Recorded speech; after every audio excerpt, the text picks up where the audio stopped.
Pericarditis is inflammation of the pericardium.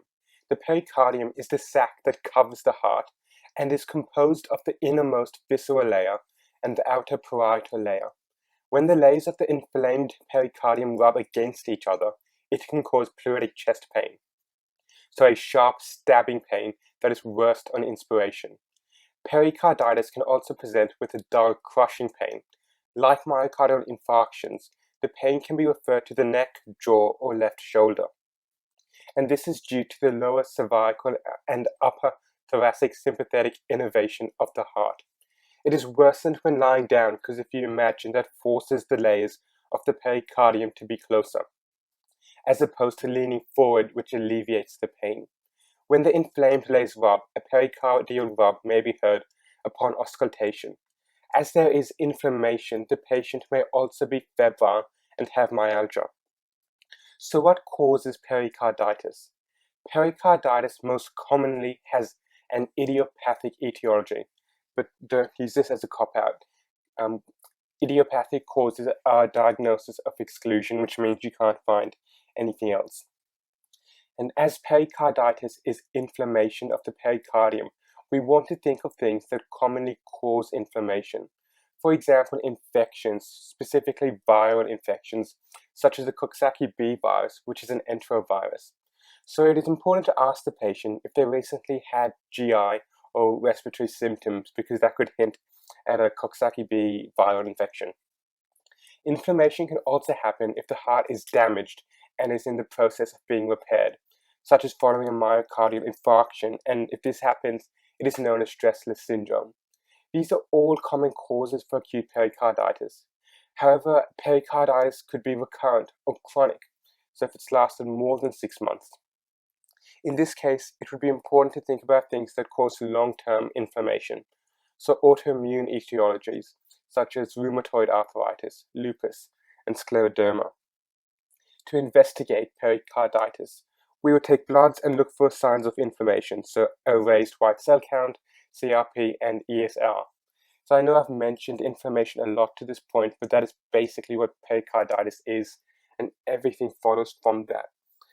An ECG would show widespread ST elevation, and an echocardiogram may show pericardial fluid, which is a sign of complication of pericarditis that we will discuss soon. To treat pericarditis, give anti-inflammatories.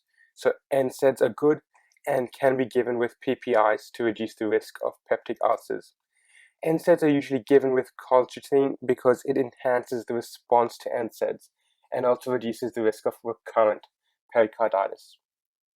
So I mentioned earlier pericardial effusions as a potential progression of pericarditis, and this can result in cardiac tamponade and be fatal. If the pericardial fluid builds up, it can disrupt diastole, and because the fluid surrounds the heart has trouble expanding to receive blood, and this reduces preload, which is the stretch on the ventricles due to incoming blood, and hence by Starling's principle reduces cardiac output. I hope you appreciated that name drop, Starling's principle. Reduced cardiac output may lead to obstructive shock if there is poor perfusion of organs and potentially death.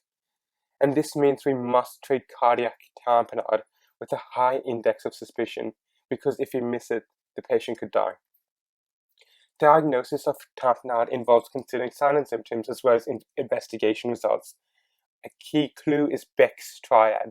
So firstly, hypotension due to the same mechanism above that gives shock. Second is soft heart sounds because you are auscultating through fluid that is muffling the sound of valves closing. And finally, raised JVP. And this is because the impaired diastole causes a backflow of pressure resulting in distension of the jugular vein. Another sign is pulsus paradoxus, not the highest yield thing, so I won't explain it, but it's another nice line to drop in. In terms of investigations, a chest X-ray would reveal an enlarged cardiac silhouette because the fluid in the pericardial space is accumulating and making the heart look bigger than it is. ECG, which you can see here, would show how reduction in amplitude of QRS or electrical alterance of the PQRS or T waves which is basically alternating amplitude of these waves. And finally, an echocardiogram would show pericardial fluid and can assess contractility. Treatment requires removal of the fluid. This can be done through pericardiocentesis, ideally echo-guided, so you can know exactly where the fluid is.